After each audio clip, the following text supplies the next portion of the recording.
Think and grow rich, মানে চিন্তা করুন এবং ধনী হন। বইটার নামেই একটা বিশাল বড় দাবি, তাই না, যে শুধু চিন্তা করেই আর্থিক সাফল্য পাওয়া সম্ভব। এটা কিন্তু একটা অসাধারণ ধারণা। আর আজ আমরা এই বিখ্যাত বইটার পেছনের অবিশ্বাস্য গল্পটাই জানতে চলেছি। কিন্তু চলুন শুরুতেই একটা বড় প্রশ্ন নিয়ে ভাবি, সফলতার কি আসলেই কোনো গোপন সূত্র বা ফর্মুলা আছে? মানে এমন কোনো পদ্ধতি যেটা যে কেউ মেনে চললে নিজের স্বপ্ন পূরণ করতে পারবে? মজার ব্যাপার হলো, এই বইটা বলছে উত্তরটা হলো হ্যাঁ, এরকম একটা সূত্র সত্যিই আছে। কিন্তু আসল আকর্ষণ শুধু ওই সূত্রটা নয়, বরং সেই সূত্রটা খুঁজে বের করার পেছনের যে অবিশ্বাস্য জার্নি, সেই গল্পটাই আরও বেশি রোমাঞ্চকর। আচ্ছা, তাহলে চলুন গল্পটার গভীরে যাই। এই শুরু হয়েছিল এমন একটা চ্যালেঞ্জ দিয়ে, যা ইতিহাসের অন্যতম ধনী একজন ব্যক্তি দিয়েছিলেন এক তরুণ উচ্চাকাঙ্ক্ষী রিপোর্টারকে। আর সেই চ্যালেঞ্জটাই তার জীবনটা পুরোপুরি বদলে দেয়।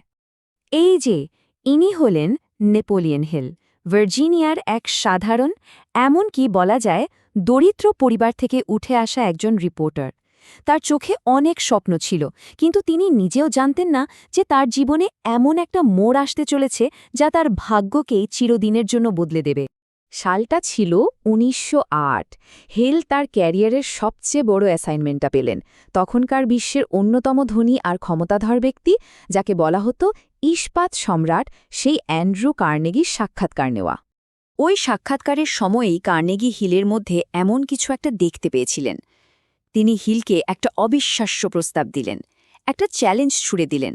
আগামী ২০ বছর ধরে কোনো বেতন ছাড়াই আমেরিকার সবথেকে সফল মানুষদের জীবন নিয়ে গবেষণা করতে হবে, আর তাদের সাফল্যের পেছনের কারণটা খুঁজে বের করে একটা সহজ ফর্মুলা বানাতে হবে। এমন একটা ফর্মুলা যা যে কোনো সাধারণ মানুষ ব্যবহার করতে পারবে। আর ঠিক সেখান থেকেই শুরু হলো এক মহাকাব্যিক যাত্রা, দীর্ঘ ২০ বছরের এক সাধনা।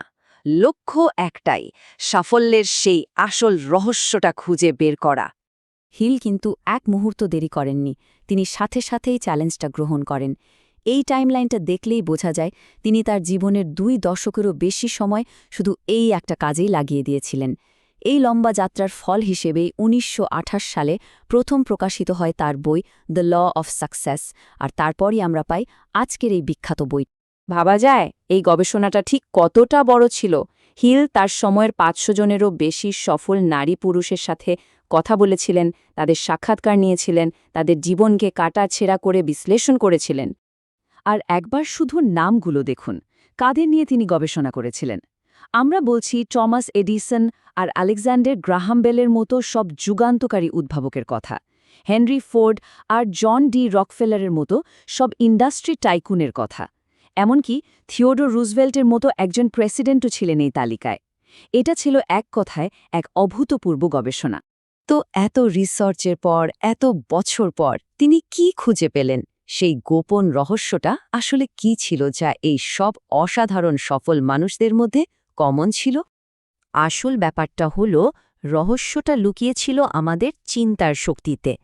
হিল এই সিদ্ধান্তে এসেছিলেন যে আমাদের চিন্তাগুলো শুধু মাথার মধ্যে ঘুরতে থাকা কোনো ধারণা নয়, এগুলো আসলে বাস্তব শক্তিশালী এক এনার্জি, যা নির্দিষ্ট লক্ষ্য আর লেগে থাকার মানসিকতার সাথে মিলে গেলে বাস্তবতায় পরিণত হতে পারে, এমনকি আর্থিক সম্পদেও। এটা তো একটা দারুণ শক্তিশালী আইডিয়া, তাই না? কিন্তু স্বাভাবিকভাবেই মনে প্রশ্ন আসে যে এই শক্তিকে বাস্তবে কাজে লাগানো যায় কিভাবে? মানে চিন্তাকে সম্পদে পরিণত করার উপায়টা কি? চলুন এবার দেখি কিভাবে এই আইডিয়াটাকে কাজে লাগানো যায়। বইটাতে কিন্তু এই দর্শনকে বাস্তবে রূপ দেওয়ার জন্য একটা পরিষ্কার ফর্মুলা দেওয়া আছে। এই স্লাইডের উক্তিটা দেখুন, এটাই হলো ফর্মুলার প্রথম আর সবচেয়ে জরুরি ধাপ, একদম পরিষ্কার একটা লক্ষ্য থাকা। হিল এটাকে বলেছেন ডেফিনেট চিফ এম, মানে একটা সুনির্দিষ্ট প্রধান লক্ষ্য। এটা কিন্তু আমি আরও টাকা চাই ধরনের কোনো আবছা ইচ্ছা নয়।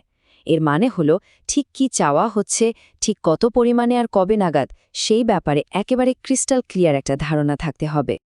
আর এই উক্তিটা দারুণভাবে ফর্মুলার দ্বিতীয় অংশটা বুঝিয়ে দেয়। হিলের কাছে আসল শিক্ষা মানে এক গাদা তথ্য মুখস্থ করা নয়, প্রকৃত শিক্ষা হলো নিজের মনকে এমনভাবে ট্রেনিং দেওয়া যাতে নিজের লক্ষ্যে পৌঁছানোর জন্য যে জ্ঞান দরকার সেটা অর্জন করা যায় এবং সেই জ্ঞানকে একটা কার্যকরী প্ল্যানে কাজে লাগানো যায়। মানে শুধু লক্ষ্য ঠিক করলেই হবে না, সেই লক্ষ্যে পৌঁছানোর জন্য জ্ঞান অর্জন আর সেটাকে প্রয়োগ করার ক্ষমতাও থাকতে হবে।